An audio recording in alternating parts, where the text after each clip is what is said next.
Muito obrigado, pastor Marcos, por nos liderar no culto ao Senhor. É nosso prazer receber Bruno, né? Que é irmão do Henrique. No domingo passado nós estávamos lá em Riachão do Jacuípe com a mãe dele. E hoje ele está aqui conosco. É nosso prazer, junto com a amiga aí também. Vamos abrir as nossas Bíblias a Romanos capítulo 2. Romanos capítulo 2. 15 dias atrás nós estudamos o capítulo 1. Nós não estamos estudando em muito detalhe não, mas nós queremos ver pelo menos os assuntos principais deste livro de Romanos. E nós vimos, eu sei bem que alguns não estavam aqui quando nós estudamos esse texto em Romanos 1. Então, nos versículos 16 e 17, Paulo declara o seguinte: pois não me envergonho do Evangelho de Deus. Don't put the pin in, hon. Let me do it. Desculpe. Pois não me envergonho do Evangelho, porque é o poder de Deus para a salvação de todo aquele que crê, primeiro do judeu e também do grego, visto que a justiça de Deus se revela no Evangelho, de fé em fé, como está escrito, o justo viverá por fé. Então, Paulo declara logo aqui que ele vai expor o Evangelho.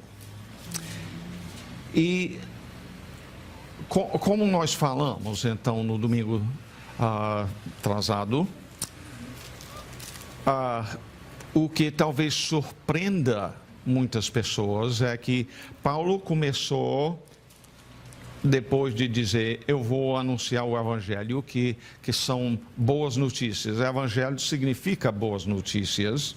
A primeira coisa que ele fala no versículo 18 é o quê? A ira de Deus se revela do céu contra toda impiedade e perversão dos homens. E com isto nós dissemos que muitos hoje em dia que dizem que estão pregando o Evangelho, na verdade não estão pregando que Deus se ira contra o pecador. Nós vimos então nessa parte de 18 a 32, só recordando um pouquinho, nós vimos que Deus diz que até o índio lá no Amazonas, que nunca viu uma Bíblia, nunca ouviu nem falar no nome de Jesus, ele não tem desculpa, porque a criação revela o fato que Deus existe, mas em vez de adorar o Criador, de tratá-lo distinto do resto da criação, eles não glorificaram a Deus como Deus e nem lhe deram graças. A ingratidão do ser humano, então, sendo algo que leva ele à condenação. E o resultado, Deus diz, é que, de novo, não é o tipo de ira que a gente talvez esperaria, como o dilúvio, como a destruição de Sodoma e Gomorra, como quando Deus matou na hora Ananias e Safira pela mentira deles, pela hipocrisia, mas Deus simplesmente entregou o homem para viver as suas próprias paixões. Nos versículos 24 e 25, o sexo fora do casamento, 26 e 27, o homossexualismo e o lesbianismo, e aí no final do capítulo porque desprezaram o conhecimento de Deus, o próprio Deus os entregou a disposição mental reprovável, onde veio todo tipo de pecado. Então, diante disto, vamos então passar agora para ler os versículos, o capítulo 2. E no capítulo 2, vamos ficar em pé para a leitura da palavra do Senhor.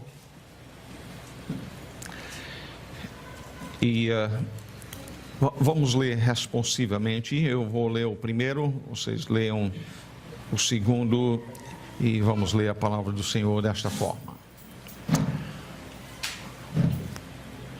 Portanto, és indesculpável, ó homem, quando julgas quem quer que sejas, porque no que julgas a outro, a ti mesmo te condenas, pois praticas as próprias coisas que condenas. Bem sabemos que o juízo de Deus é segundo a verdade contra os que praticam tais coisas. Tu, ó homem, que condenas os que praticam tais coisas e fazes as mesmas, pensas que te livrarás do juízo de Deus, todos vocês juntos? Ou desprezas a riqueza da sua bondade e tolerância e longanimidade, ignorando que a bondade de Deus é que te conduz ao arrependimento? Mas, segundo a tua dureza e coração impenitente, acumulas contra ti mesmo ira, para o dia da ira e da revelação do justo juízo de Deus, que retribuirá a cada um segundo o seu procedimento. a vida eterna aos que, perseverando em fazer o bem, procuram glória, honra e incorruptibilidade, Mas ira e indignação aos facciosos que desobedecem à verdade e obedecem à injustiça. tribulação e angústia virão sobre a alma de qualquer homem que faz o mal, ao judeu primeiro e também ao grego. Glória, porém, e honra e paz a todo aquele que pratica o bem, ao judeu primeiro e também ao grego. Porque para com Deus não há acepção de pessoas. Assim, pois, todos os que pecaram sem lei, também sem lei perecerão. E todos os que com lei pecaram, mediante a lei serão julgados. Porque os simples ouvidores da lei não são justos diante de Deus, mas os que praticam a lei hão de ser justificados. Quando, pois, os gentios que não têm lei procedem por natureza de a conformidade com a lei, não tendo lei, servem eles de lei para si mesmos. Estes mostram a norma da lei gravado no seu coração, testemunhando-lhes também a consciência e os seus pensamentos, mutuamente acusando-se ou defendendo-se. No dia em que Deus, por meio de Cristo Jesus, julgava os segredos dos homens, de conformidade com o meu evangelho. Pois bem, vamos terminar aí a leitura e vamos orar. Senhor, nós te louvamos pela tua palavra. É muito sério o que temos aqui diante de nós neste dia. Nem toda parte da tua palavra é tão sério como o é aqui, mas isto faz parte da tua palavra e nós precisamos considerar toda a tua palavra. Toda ela é inspirada por Deus, toda ela é útil para o nosso ensino. A tua própria palavra diz que o temor do Senhor é o princípio do saber. Então, que o Senhor possa usar este texto para criar em nós o temor do Senhor que tu mereces. E nós rogamos isto no nome de nosso Senhor Jesus Cristo. Amém. Podeis se assentarem. Voltando então ao versículo 1, Paulo diz: portanto, és indesculpável. Aquilo que ele tinha dito lá no versículo 20 do capítulo 1, que o homem, pela própria criação, ele tem que entender que Deus é maior do que aquilo que ele criou. Se ele criou o olho, é claro que ele pode ver muito mais do que nós. Se ele criou o ouvido, ele pode ouvir muito mais do que nós. O seu poder, então, é imenso. E o homem, então, é indesculpável. Ele diz aqui, agora, quando julgas quem quer que sejas, porque no que julgas a outro, a ti mesmo te condenas. E como? Pois praticas as próprias coisas que condenas. Cerca de, já faz quase 30 anos atrás, eu estava dando aulas de inglês num colégio em Canidé, no Ceará, e um rapaz se comportou muito mal. Eu expulsei ele da minha aula. A diretora, senhor, nem falar com ela, soube, e ele então foi expulso do colégio. E ele veio então para minha casa com a avó com quem ele morava no próximo dia, pedindo perdão. E eu disse que eu perdoaria, gostaria de me tornar até amigo mais dele em resultado disto. Então, poucos dias depois disto, eu liguei para a casa dele, a avó atendeu o telefone e, sem me identificar, eu disse: eu gostaria de conversar com o Jefferson. Ao que a avó dele disse: ele não está aqui. Eu disse: pois é o Bruce que fala, outra hora eu ligo novamente. E ela disse: eu pensei que era um dos amigos dele com quem eu não queria que ele andasse, eu vou chamar ele. Revelou na hora que ela tinha mentido, dizendo que ele não estava. O interessante é que na próxima semana ela liga para minha casa, a Eliana atende o telefone e diz, a mulher disse então: quero conversar com Bruce. E a Eliana disse: ele não está aqui. E ela passou 2 minutos condenando a minha esposa por mentir, quando minha esposa não estava mentindo. É disto que Paulo está falando aqui. Quando julgas a quem quer que sejas, porque no teu julgar, no que julgas a outro, a ti mesmo te condenas, pois praticas as próprias coisas que condenas. A mentirosa supõe que todo mundo é mentiroso e então condena o outro por mentir, quando ela mesma pratica isto. Obviamente, ela entende que é pecado mentir. E por isso ela condena quando ela pensa que outro está fazendo isto. Certamente ela julgava que ela tinha razão de mentir, achando que com isso estava protegendo o neto de alguma coisa má. Muitas vezes aqui as pessoas, eu vejo que não estão dispostas a dizer a verdade. Preferem ir para ganhar amizade com a pessoa. Preferem mentir em vez de dizer diretamente uma coisa que a pessoa não vai gostar. Mas aí condena quando os outros fazem. Agora, estas palavras lembram bem as palavras de Jesus em Mateus capítulo 7,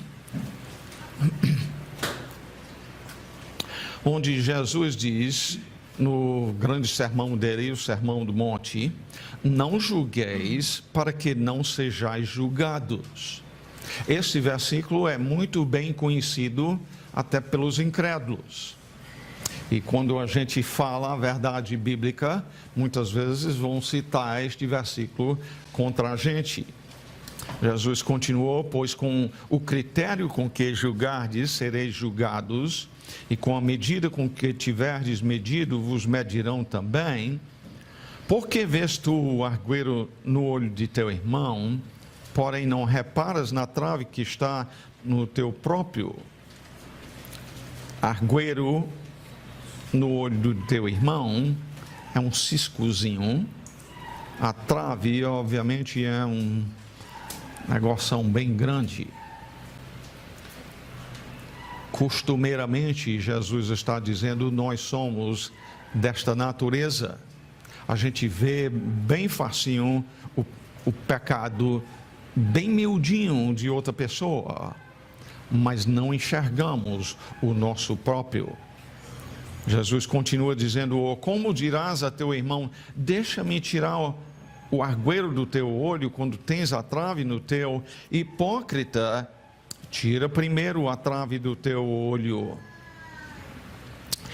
E não é que a gente não interessa em ajudar o irmão no caso do pecado dele.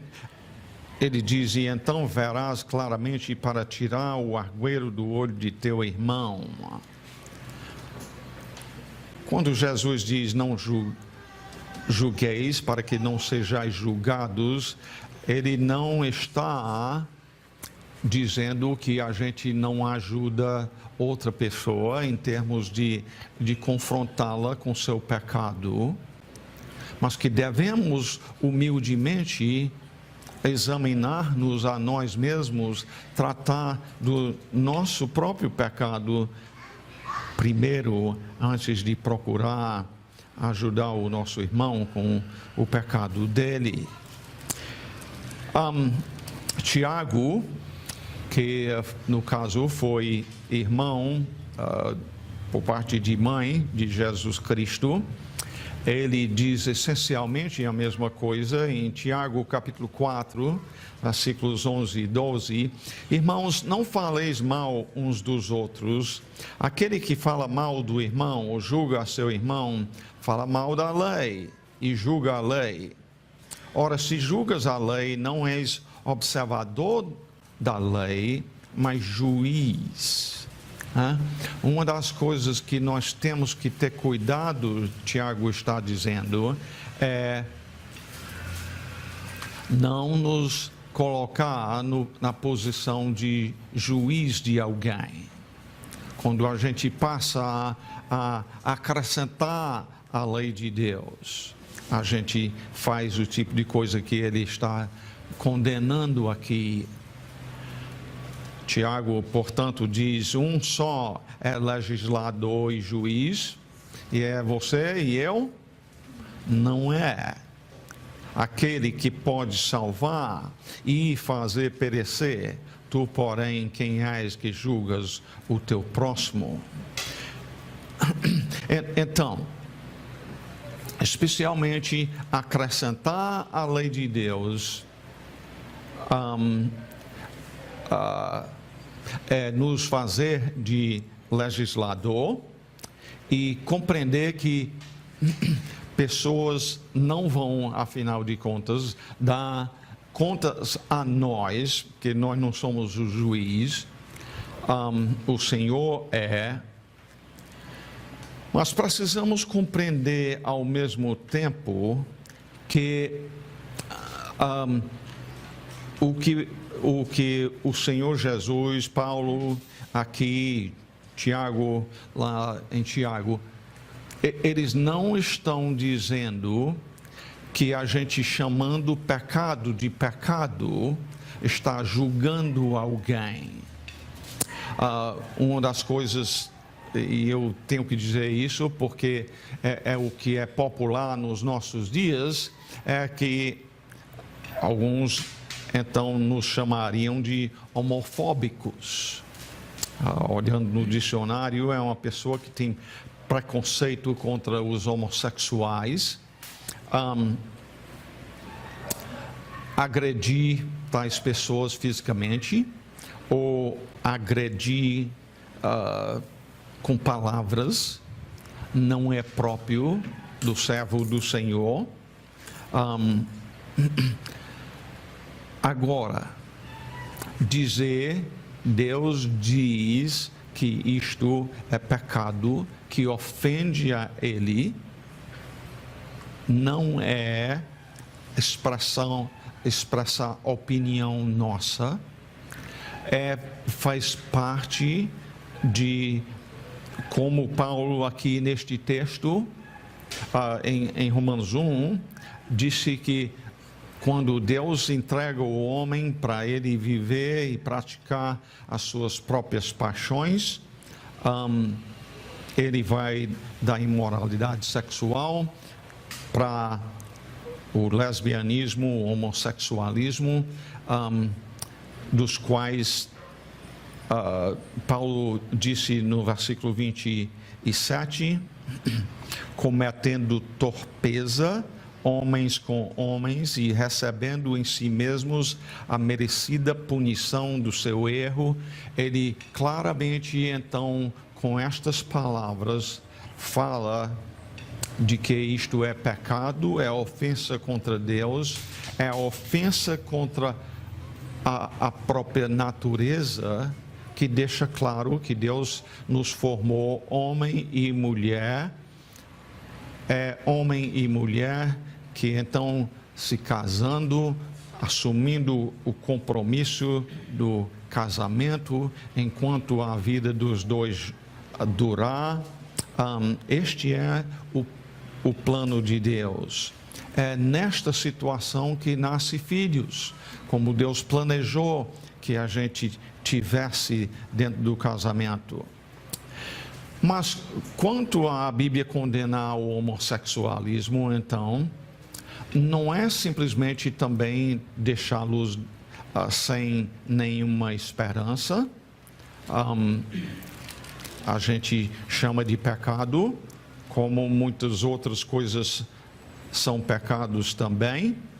Por exemplo, em 1 Coríntios capítulo 6, o homossexualismo, ou sodomita, é numa lista de diversos pecados. Lá Paulo diz: ou não sabeis que os injustos não herdarão o reino de Deus? Não vos enganeis, os impuros, todo sexo fora do casamento de um homem com uma mulher envolve impureza. Nem idólatras, adorando e servindo qualquer coisa que não seja o Criador.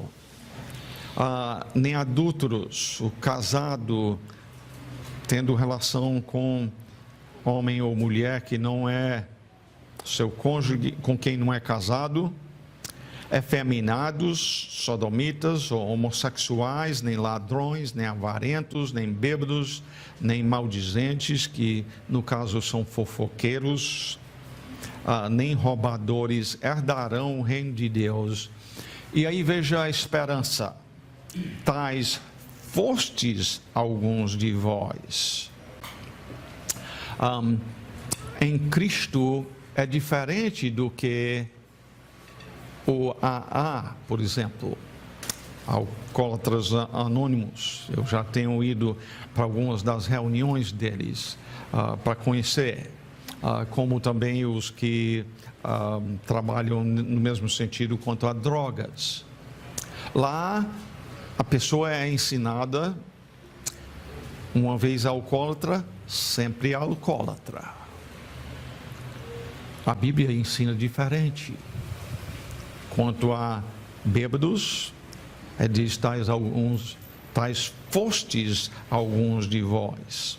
Mas vós vos lavastes, mas fostes santificados, mas fostes justificados em o nome do Senhor Jesus Cristo e no Espírito do nosso Deus.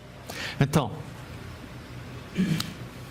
há a possibilidade de salvação para quem comete qualquer desses pecados, até do assassino. Mas a gente chama de pecado.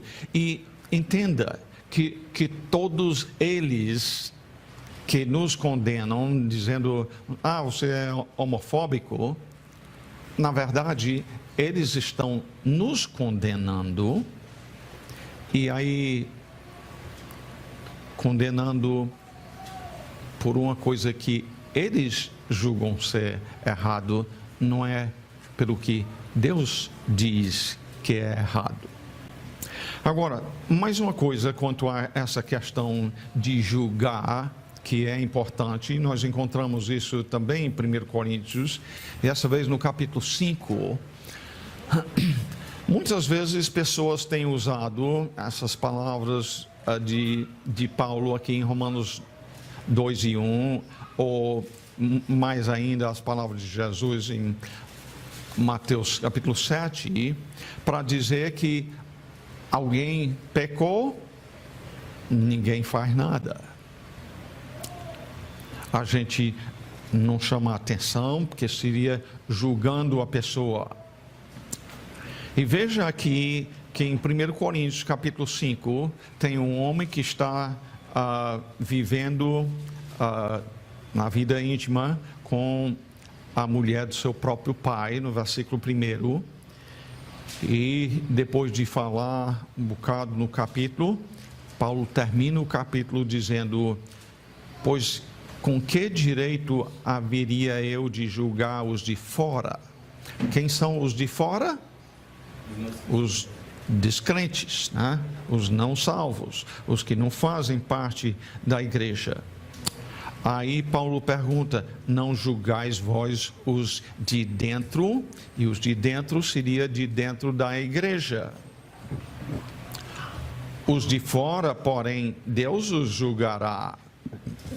Mas aí veja o que Paulo diz em 5:13: expulsai, pois, de entre vós este malfeitor, que está vivendo num relacionamento sexual que não é lícito. Então, nota bem, Paulo usa até a questão da palavra julgais. Ele diz: não julgais vós os de dentro, isto é, os que estão no meio da igreja, abrem a boca para dizer: eu sou um discípulo de Jesus Cristo, eu sou um crente no Senhor Jesus Cristo, mas vive em algum pecado assim.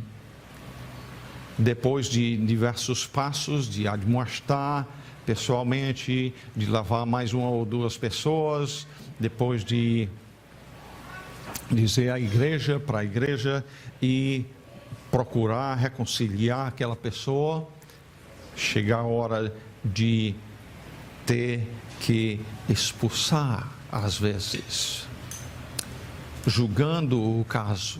Então, Romanos 2:1 não está, a Bíblia como um todo não está dizendo que não se faça nenhum tipo de juízo que envolva seguir o padrão da palavra de Deus. Voltando então a Romanos 2, vamos continuar. No versículo 2, Paulo diz: bem sabemos que o juízo de Deus é segundo a verdade contra os que praticam tais coisas. Deus é o juiz. Há muitos lugares na Bíblia que falam sobre isto. A primeira se encontra em Gênesis capítulo 18 e versículo 25, onde Abraão está falando a Deus em oração, implorando quanto à cidade de Sodoma. E ele diz: longe de ti o fazeres tal coisa, matares o justo com o ímpio. como se o justo fosse igual ao ímpio. Longe de ti, não fará justiça o juiz de toda a terra? Quer dizer, Abraão, mesmo antes de ter a Bíblia, tinha convicção que Deus é justo, que o ímpio e o justo não são a mesma coisa diante dos olhos de Deus. Abra aí a Salmo 5 e deixa eu ver se eu tiro uma coisa que eu creio que muitos de vocês já ouviram muitas vezes, e talvez, portanto, creiam. Talvez vários pregadores você tenha ouvido dizer a frase: Deus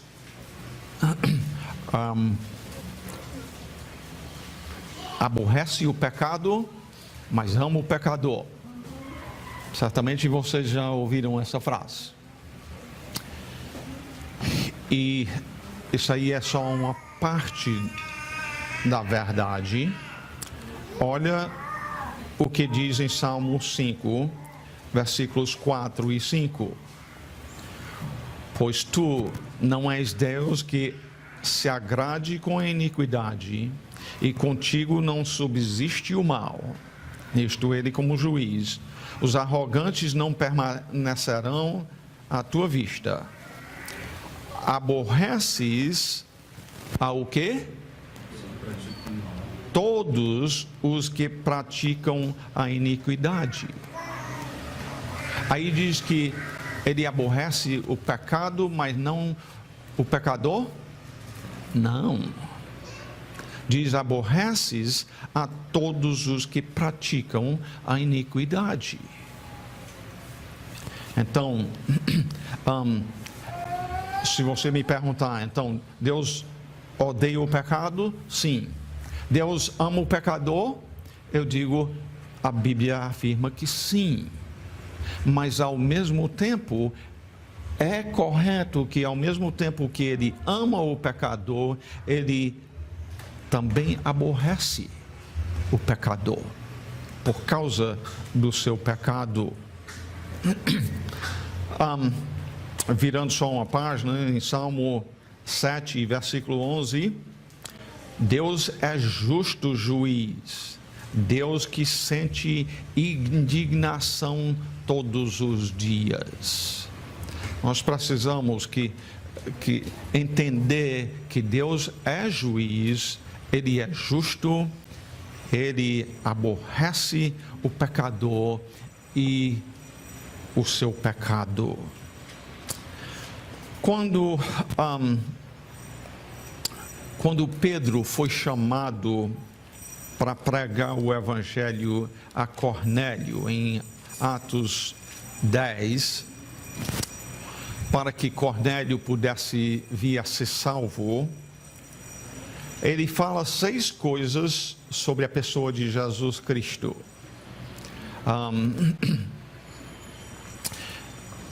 E a última destas 6 coisas nós encontramos no versículo 42, onde ele diz: e nos mandou pregar ao povo e testificar que ele, Jesus, é quem foi constituído por Deus juiz de vivos e de mortos. Quando Pedro pregou o Evangelho, então ele pregou: Deus se ira contra o pecado. Deus é juiz de vivos e de mortos. É bom que nós compreendamos aqui, o fato é que a pessoa não pode dizer: eu vou morrer e aí eu escapo. Não, Deus diz, Ele é juiz de vivos e de mortos. E aliás, Jesus demonstrou isto quando Ele falou para Lázaro, que estava morto há 4 dias, já cheirando mal, e Ele falou: Lázaro, sai e vem para fora. E naturalmente um morto não pode atender, porque não pode ouvir, né? Mas foi assim? Não, quando Jesus disse, Lázaro, sai e vem para fora, o morto há 4 dias atende à voz do seu Criador, Jesus.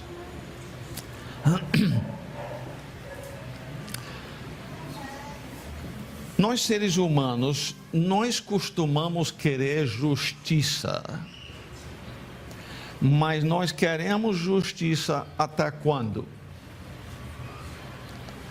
Quando nós temos pecado, aí a gente deixa de querer justiça, não é? A gente quer justiça e quer justiça quando se trata de outro nos ofender. Mas quando nós pecamos, nós queremos misericórdia. Deus é um justo juiz, Ele julga segundo a verdade. Versículo 3: Tu, ó homem, que condenas os que praticam tais coisas e fazes as mesmas, pensas que te livrarás do juízo de Deus? Se você condena a coisa que sabe que é errado, ou você faz, Deus sabe que você sabe que é errado. E Ele vai te julgar por condenar o que você anda praticando. Paulo está dizendo com isso, nós somos cegos aos nossos próprios pecados. Se lembra, faz poucas semanas atrás que eu citei as palavras, foi de John Flavel, onde ele disse, a gente vê e condena 1000 pecados na vida de outra pessoa, antes de mortificar um pecado em nossas próprias vidas.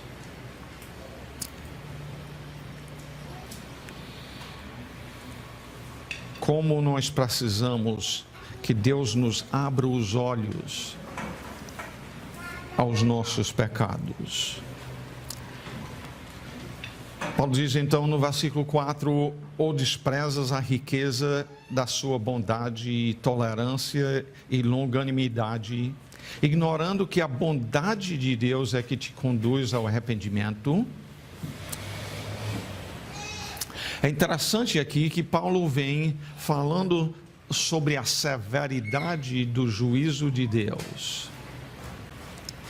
E aí de repente ele fala da bondade, também da bondade de Deus. Uma das coisas que nós precisamos ter muito cuidado é isto. Nós precisamos fazer um estudo amplo dos atributos de Deus. E nós nunca devemos enfatizar tanto um que a gente esquece do outro. A tendência dos nossos dias é enfatizar muito a bondade de Deus, que estamos vendo aqui no versículo 4, mas esquecer de que Deus é justo juiz. Ele se ira também. O Deus da Bíblia, Ele é um Deus composto de todos os seus atributos. Podíamos mencionar que Ele é onipotente, onisciente, onipresente, que Ele é soberano, que Ele é justo, que Ele se ira contra o pecado, Ele é santo, Ele é amor, bondade, misericórdia também.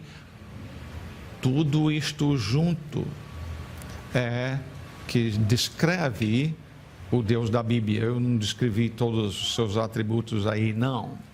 Mas procurando mencionar alguns a fim de que a gente compreenda que muitas vezes a gente enfatiza em excesso por isso nós procuramos pregar aqui exposição de textos bíblicos a fim de que a gente não passe por cima ignorando alguns dos atributos de Deus. Paulo diz então aqui que a bondade de Deus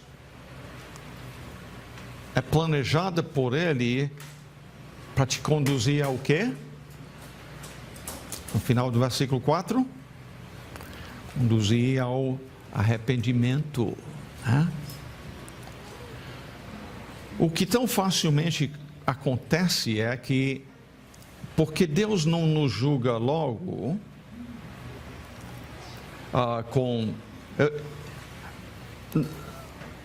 deixa eu explicar assim. Nós não entendemos que se Deus nos abandona para a gente viver no nosso pecado, que isto já faz parte da ira e do justo juízo dele. A gente já quer aquilo e a gente acha bom, mas na verdade é a nossa destruição.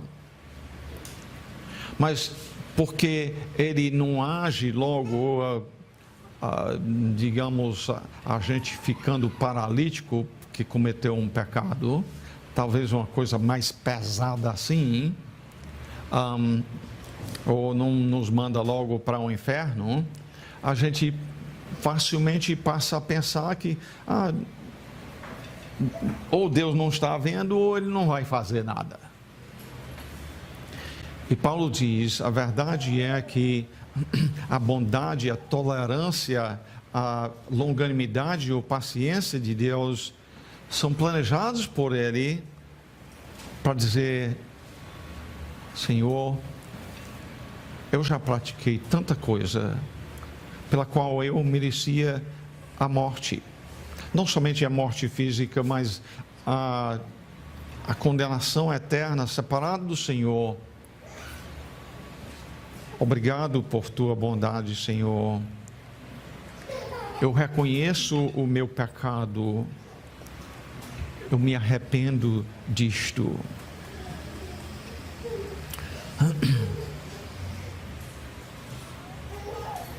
No versículo 5, Paulo continua dizendo: mas segundo a tua dureza e coração impenitente, nota o que acontece: acumulas contra ti mesmo ira para o dia da ira e da revelação do justo juízo de Deus. Ele falou num versículo aqui sobre a bondade de Deus. Ele então logo volta a dizer: cuidado, porque se você não se arrepender, esta bondade de Deus tem um limite. Se você ficar acumulando pecado, chega o dia da ira de Deus e da revelação do justo juízo de Deus. Abram suas Bíblias aí a 2 Tessalonicenses, capítulo 2. 2 Tessalonicenses, capítulo 2, que fala um pouco mais sobre isto. Paulo vem confortando os Tessalonicenses. Vocês estão sofrendo muito, mas saibam o que vai acontecer. E ele diz: e a vós outros, que sois atribulados, perseguidos, alívio juntamente conosco, quando do céu se manifestar o Senhor Jesus com os anjos do seu poder. Jesus já tem poder, não é? Mas, e como eu disse, o poder de falar para um morto e o morto ouvir e obedecer. Mas além de Jesus, Paulo diz, ele vem ainda com os anjos do seu poder, muito poder. Como? Versículo 8, 2 Tessalonicenses 1 e 8, em chama de fogo, tomando vingança contra os que não conhecem a Deus e contra os que não obedecem ao Evangelho de nosso Senhor Jesus. Ele toma vingança aqui, ele diz, contra duas coisas. Primeiro, os que não conhecem a Deus. Não conhecer a Deus no dia do juízo não vai ser desculpa. Ninguém vai poder dizer: eu não te conhecia, Deus. Deus diz: eu te criei, é tua responsabilidade chegar a me conhecer. A gente conhece Ele um pouquinho pela criação, mas muito mais pela sua revelação específica na Bíblia Sagrada. Tem muitas coisas que nós não saberíamos meramente pela natureza, que estão revelados na Bíblia. E Ele vai tomar vingança. Este é o Deus da Bíblia. Ele toma vingança contra os que não conhecem a Ele. Você está se esforçando, lendo a Bíblia, chegando para igrejas onde a palavra de Deus é exposta, explicada claramente, onde o pecado é declarado como sendo pecado, para que você conheça a Deus. Mas também ele diz, ele vai tomar vingança contra os que não obedecem ao Evangelho de nosso Senhor Jesus Cristo. Muitas vezes se fala do Evangelho quanto a crer, e é verdade que nós precisamos crer no Evangelho, mas são muitos lugares também onde a Bíblia fala de obedecer o Evangelho. O fato é que quem de fato crê em Cristo também se submete a obedecer o que Ele ordena. Qual é o castigo? Paulo diz no versículo 9: estes sofrerão penalidade de eterna destruição, banidos da face do Senhor e da glória do seu poder. Não é morreu, acabou, não.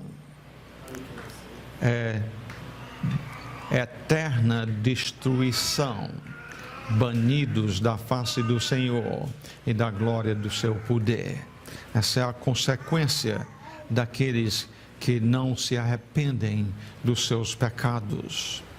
O justo juiz tem o poder e há de executá-los no dia da sua ira e revelação do justo juízo de Deus. Voltando a Romanos 2, então, no versículo 6, vai dizer que retribuirá a cada um segundo o seu procedimento, a vida eterna, aos que perseverando em fazer o bem, procuram glória, honra e incorruptibilidade. Estes são os salvos, aliás, mas ira e indignação. Olhe que a Bíblia fala da ira de Deus, que deve nos levar a temer ao Senhor. Nós vimos a ira de Deus em 1:18 e tem várias outras vezes em Romanos que vai falar sobre a ira de Deus. Não é até capítulo 5 que vai falar sobre o amor de Deus. Não que o amor de Deus não seja verdade, mas o homem precisa compreender antes de compreender, antes de poder compreender o amor de Deus, ele tem que compreender a ira de Deus sobre o seu pecado. Então,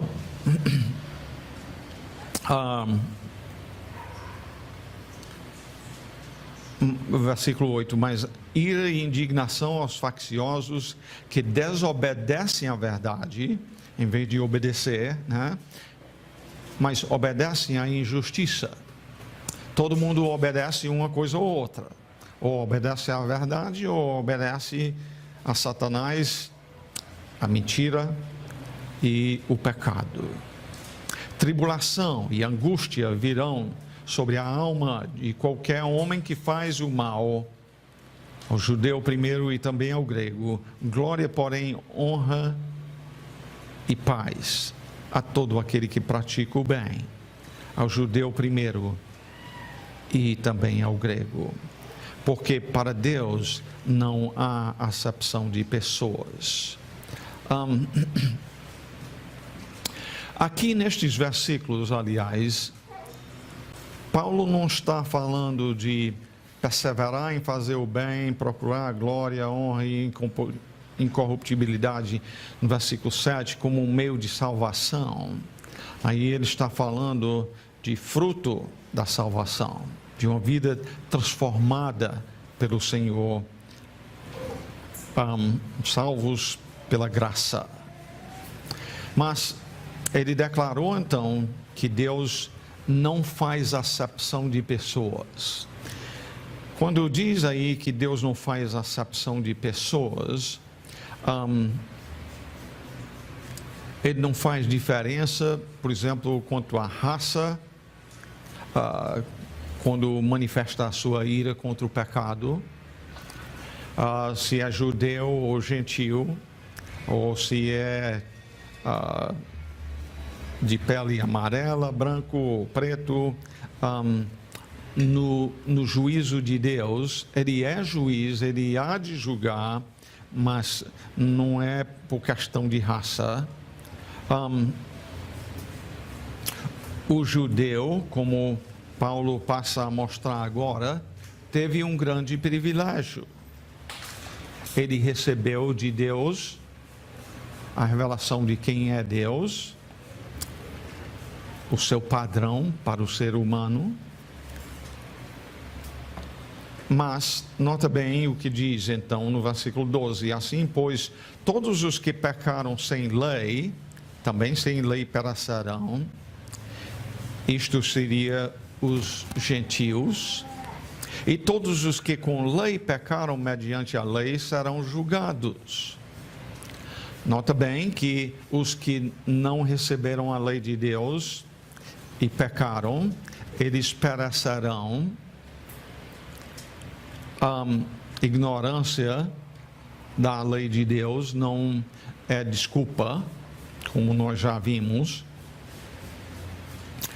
Paulo continua dizendo no versículo 13: porque os simples ouvidores da lei não são justos diante de Deus, mas os que praticam a lei hão de ser justificados. Não, de novo, que a gente seja justificado por meio da obediência à lei, mas isto vem como fruto da justificação. A obediência vem como fruto da salvação. Este versículo aqui faz lembrar Tiago 1:22, onde Paulo diz: tornai-vos, pois, praticantes da palavra e não somente ouvintes, enganando-vos a vós mesmos. Em outras palavras, não é suficiente simplesmente ler a Bíblia, estudá-la até. Alguns homens têm estudado muito a Bíblia e permanecem rebeldes.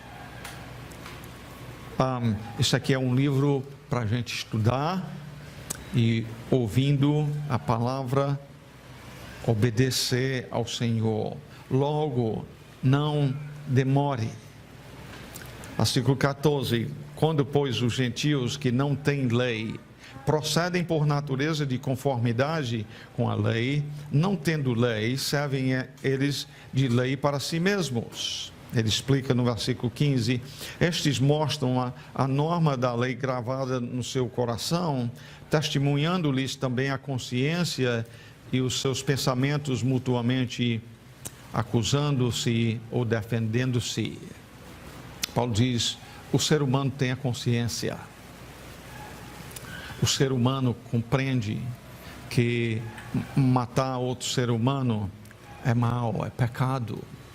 O ser humano entende que roubar o que pertence a outro é pecado, é mal. O ser humano entende que mentir é mal.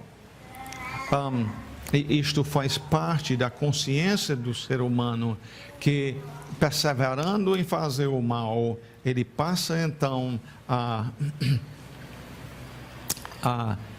cauterizar tornar insensível à sua própria consciência, ao pecado.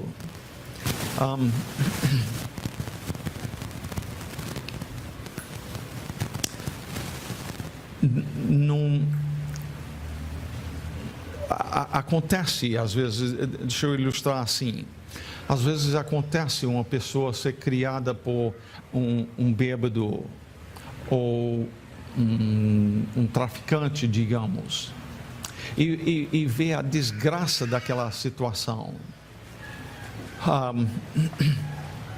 e dizer: aquilo é errado, aquilo é mal, eu não vou viver nisto.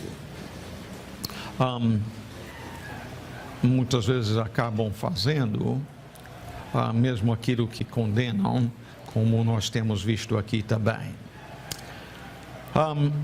E aí diz no versículo 16: no dia em que Deus, por meio de Cristo Jesus, julgar os segredos dos homens de conformidade com o meu evangelho. A ênfase aqui tem sido em Deus é juiz. E mais uma vez ele fala aqui, ele vai julgar aqui o quê? Os segredos do homem. Tem alguma coisa que a gente consegue esconder de Deus? Ele conhece o nosso pecado muito melhor do que nós mesmos conhecemos, entendemos o quanto nós o ofendemos. Ele sabe do que a gente faz no escondido. Eu me lembro de um professor meu falar de certo homem que vinha vivendo na imoralidade sexual e o pastor perguntou a ele: você faria o que você está fazendo se sua filha estivesse presente? Ele disse: não, eu não faria isso na frente da minha filha. O pastor disse duas coisas.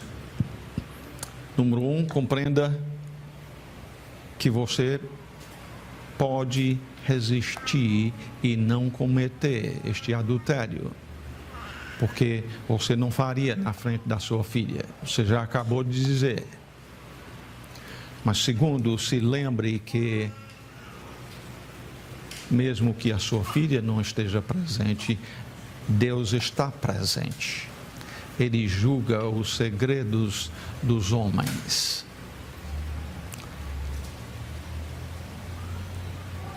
Nós vamos finalizar por aqui. Nós temos falado então muito hoje sobre o juízo de Deus. Isto a fim de que nós sejamos um grupo de pessoas que temem a Deus. Provérbios 1 diz que o temor do Senhor é o princípio do saber, ou da sabedoria. Nós precisamos aprender a temer a Ele. Nós devemos ter muito cuidado quanto a o condenar o pecado na vida de outra pessoa, para nos examinar primeiro, para ver se não estamos praticando o mesmo pecado que nós estamos condenando na vida de outro. Devemos, como Jesus disse, tirar primeiro o arqueiro do nosso próprio olho, para poder também ajudar o irmão a tirar o cisco da vida dele. Deus é juiz, Ele tem sido bondoso, misericordioso, tem sido tolerante e longânimo para contigo, a fim de que você se arrependa do seu pecado. A parte do Evangelho vem depois, no sentido de a própria salvação, mas é compreender com isto que somos pecadores, precisamos de que Deus transforme os nossos corações, arrependimento, fé em Cristo, isso transforma e lhe faz um servo obediente ao Senhor. Muito obrigado por tua palavra, ó Pai. Nós precisamos deste texto da tua palavra. Não é um texto que todo ser humano gosta de ouvir, mas tu és um Deus que se ira. Que não seja verdade de nenhum de nós aqui que estejamos acumulando pecado sobre pecado para o dia da ira do justo juízo de Deus. Que o Senhor, por meio do teu Espírito, traga pecadores ao arrependimento, a confessarem a Jesus Cristo como Senhor, como o versículo da semana diz. E nós assim rogamos, no nome e para a glória de nosso Senhor Jesus Cristo. Amém.